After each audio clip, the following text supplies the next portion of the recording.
دروازوں پہ لکھ دیا جاتا ہے فلاں گناہ کیا ہوتا ہے. سوچنے والی بات ہے تیرے میرے میں سبھی گناہ ہیں وہ, لیکن آج تک شکل نہیں بگڑی, آج تک چہرہ نہیں بدلا. اس کی وجہ کیا ہے؟ اللہ کہتا ہوگا پیارے محبوب میں وہ شکلیں کیسے بدلوں جن شکلوں کو میرے یار تو دیکھتا ہو, ان شکلوں کو میں کیسے تبدیل کروں جن پہ تیری نگاہ جاتی ہو. جب پیارے حبیب میں ان بندوں کو دیکھتا ہوں نا تو ان کے اعمال نہیں دیکھتا, میں تو یار کی نگاہ دیکھ کے ان کو معاف فرما دیتا ہوں, میں تو یار کی نگاہ دیکھ کے ان کو معاف فرماتا ہوں. اب انہی کی روایت سنیے امام سیوطی نے کیا لکھا. فرماتے ہیں سرکار اپنے سبز گنبد میں بیٹھ کے کیا فرماتے ہیں, اور یہی روایت نسیم الریاض کتاب کے اندر بھی موجود ہے. آگے کیا فرماتے ہیں؟ امتی امتی امتی. اب جس کو اپنے مقدر پہ ناز امتی سمجھ آ رہی ہو میری بات, وہ ذرا سبحان اللہ اپنے دل سے کہے. سرکار فرماتے ہیں امتی امتی امتی. سرکار امتی کہہ رہے ہیں, امتی کہہ رہے ہیں. امتی کا مطلب کیا ہے؟ پنجابی میں سمجھانے لگا ہوں آپ کو. تم میرے ہو, تم میرے ہو, تم میرے ہو, تم میرے ہو. آقا یہ کہتے ہیں تو ادھر امتی کیا کہتے ہیں؟ ہم تمہارے ہیں, ہم تمہارے ہیں, ہم تمہارے ہیں. اللہ نے قلم ہی توڑ دیا, بات ختم فرما دی. فرمایا پیارے محبوب ہم نے آخری نبی کا تاج جو ہے ختم نبوت کا آپ کے سر پہ رکھ کے ہم نے دنیا میں بھیج دیا, اس لیے کہ آپ آخری نبی ہوں, اس لیے کہ آپ کے بعد کوئی دوسرا نہ آئے. کیوں؟ کیونکہ سارا جگ بھی آپ کو دیکھے اور آپ کا رب بھی آپ کو ہی دیکھے. آخری بنایا اس لیے ہے, کوئی اس سے بات بنانے کی جو ہے وہ ضرورت ہی نہیں ہے کہ کسی اور کو نبی بنایا جائے. بس حسینہ جمیلہ دا منہ موڑ دیتا, محمد بنا کے قلم توڑ دیتا. آخری صرف دو باتیں اور گفتگو کو سمیٹ رہا ہوں میلاد کے حوالے سے. دور و نزدیک سے چل کے آنے والوں, آقا کے میلاد میں آئے بیٹھے ہیں. آئے دن آپ حضرات دیکھتے ہیں سوشل میڈیا سے لے کر ہمارے حمام تک, حمام سے لے کر چائے والے پھٹے تک, وہ حضرات بھی جناب علی علماء کے بارے میں, وہ حضرات قرآن و حدیث کے بارے میں ڈسکس کر رہے ہوتے ہیں جن کو بیچاروں کو طہارت کرنے کا بھی صحیح طریقہ نہیں آتا. وہ وہاں پہ بیٹھ کے کہتے ہیں جی آقا کے دور میں اگر کسی نے میلاد منایا, یہ میرا جملہ وہ آخری بندے تک میری ریکویسٹ ہوگی, التجا ہوگی, گزارش ہوگی کہ اس کا جواب لے کے جانا, توجہ سے سن لینا. بڑے سوال ہوں گے آپ سے کہ میلاد کہاں لکھا ہوا ہے, اس کا ثبوت سن دے جانا. اپنے پاس سے نہیں, مسلم شریف کی حدیث پڑھ رہا ہوں, توجہ سے ذرا سنیے گا. سوال کرنے کا انداز کیا ہوتا ہے؟ کہتے ہیں جناب یہ بتائیے آقا علیہ الصلوۃ والسلام کی 63 سالہ زندگی ہے, آقا نے کیا ایسے میلاد منایا جیسے آپ مناتے ہو؟ اس کے بعد حضرت سیدنا ابو بکر صدیق رضی اللہ تعالیٰ عنہ, کہیے ان کے نام پہ سبحان اللہ, اونچی آواز سے کہیے سبحان اللہ. ابو بکر کون ہے بتاتا ہوں. ابھی معراج کی رات ہے, نبی علیہ الصلوۃ والسلام نے عرش اعظم پہ جیسے ہی قدم رکھا نا تو اللہ تبارک و تعالیٰ کے عرش سے ایک آواز آ رہی تھی, ادنو منی پیارے محبوب اور قریب آؤ, ادنو منی پیارے محبوب اور قریب آؤ. اب آواز تو تھی عرش اعظم پر, لیکن آواز تھی کس کی؟ میں اپنے سے نہیں بات کر رہا. شاہ عبدالحق محسن دہلوی مدارج النبوت فارسی زبان کی کتاب ہے, فارسی کے اندر موجود ہے, اردو ترجمے بھی ملتے ہیں مارکیٹ میں سے. وہ کیا فرماتے ہیں؟ فرماتے ہیں عرش اعظم پہ جیسے ہی آقا نے قدم رکھا نا تو جو آواز آ رہی تھی نا تو سرکار نے فوراً سوال کیا. سرکار فرمانے لگے یا اللہ یہاں پہ ابو بکر مجھ سے پہلے پہنچ آیا ہے. اونچی اونچی اونچی بولو سبحان اللہ. یا اللہ ابو بکر مجھ سے پہلے ہی عرش اعظم پہ, یا اللہ یہ مجھ سے پہلے کیسے آ چکے ہیں یہاں پہ؟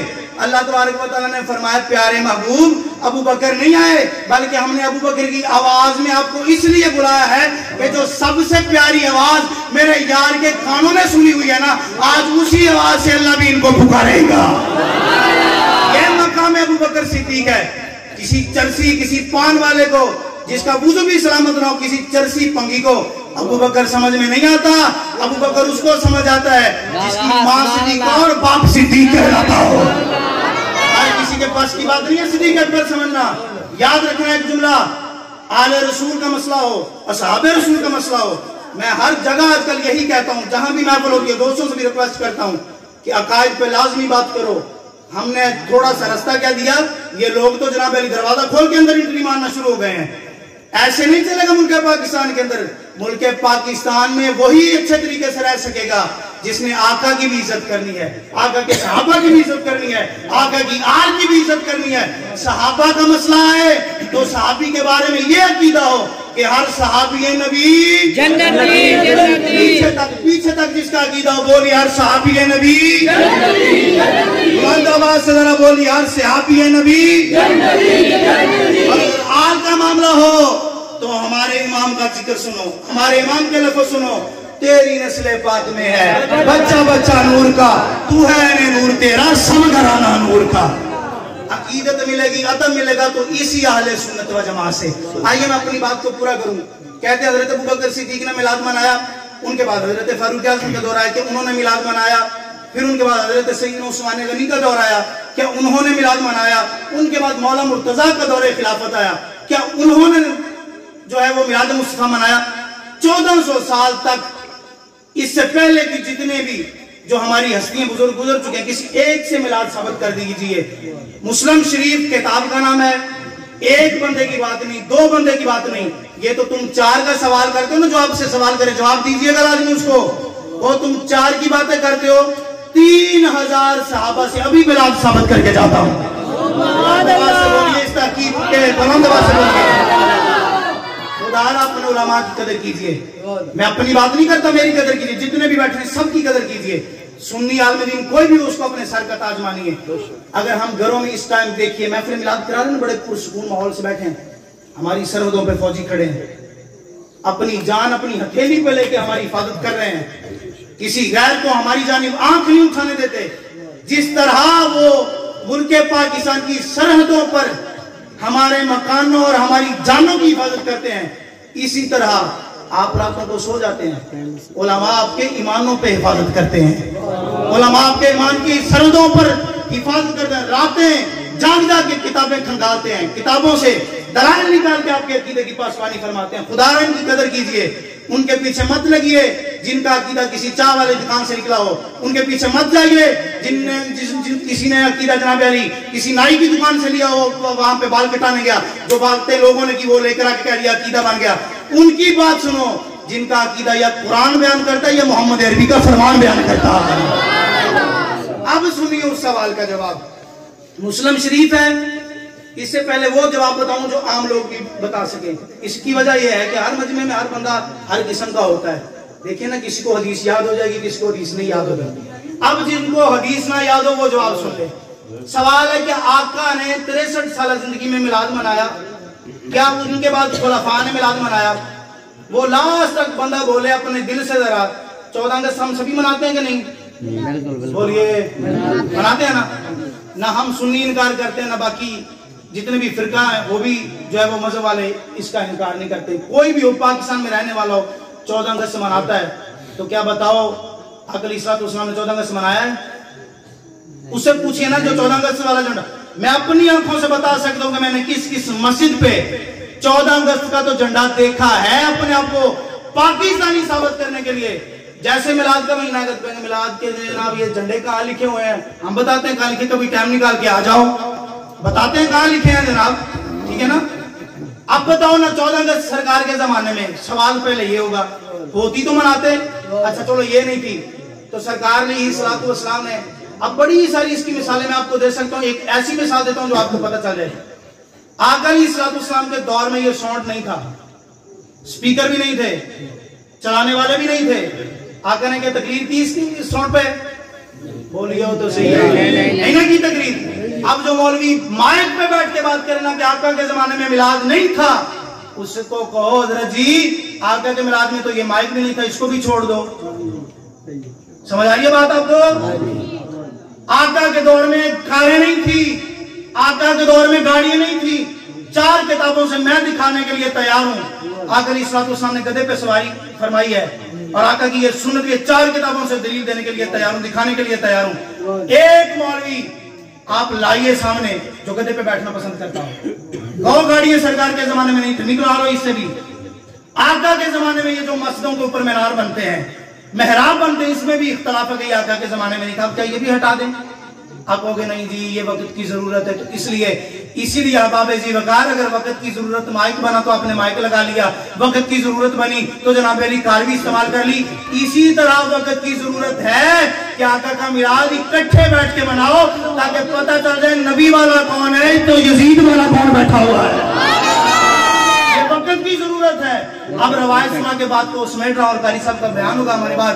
اب ذرا آخری روایت سنی، مسلم شریف کے تیسرے پاک ہے، غزوہ تبوک کے بعد صحابہ اکرام اب واپس مدینہ شریف کی جانے جا رہے ہیں۔ رستے میں پڑا ہوا حضرت سیدنا ابن عباس یعنی کہ عبداللہ ابن عباس رضی اللہ تعالیٰ عنہ رکے اور آقا کی بارگاہ میں عرض کی، یا رسول اللہ میں آپ کا میلاد پڑھنا چاہتا ہوں، یا رسول اللہ میں آپ کی شان میں نعت پڑھنا چاہتا ہوں۔ نبی علیہ السلام نے فرمایا پڑھو۔ اب عربی زبان میں جو انہوں نے اشعار پڑھے اس کا ترجمہ کچھ اس طرح ہے کہ پیارے محبوب آپ کی ولادت کی وجہ سے زمین اور آسمان چمچکانے لگے ہیں، یہ چمکنے لگے ہیں، اس لیے کہ یہ آپ کے نور کی خیرات ہے جو زمین و آسمان میں بٹ رہی ہے۔ سورج کو روشنی ملی تو نبی کا صدقہ، آسمان کو روشنی ملی تو نبی کا صدقہ، چاند کو روشنی ملی تو نبی علیہ السلام کا صدقہ، اس لیے کہ ہمارا نبی زمین والوں کا بھی نبی ہے، ہمارا نبی عرش والوں کا بھی نبی ہے، ہمارا نبی مشرق والوں کا بھی نبی ہے، ہمارا نبی مغرب والوں کا بھی نبی ہے، ہمارا نبی شمال والوں کا بھی نبی ہے، ہمارا نبی جنوب والوں کا بھی نبی ہے، ہمارا نبی فرشتوں کا بھی نبی ہے، ہمارا نبی حضرت آدم کا بھی نبی ہے، حضرت ابراہیم کا بھی نبی ہے، اسماعیل کا بھی نبی ہے، یعقوب کا بھی نبی ہے، یوسف کا بھی نبی ہے، نوح کا بھی نبی ہے، موسیٰ و عیسیٰ کا نبی ہے۔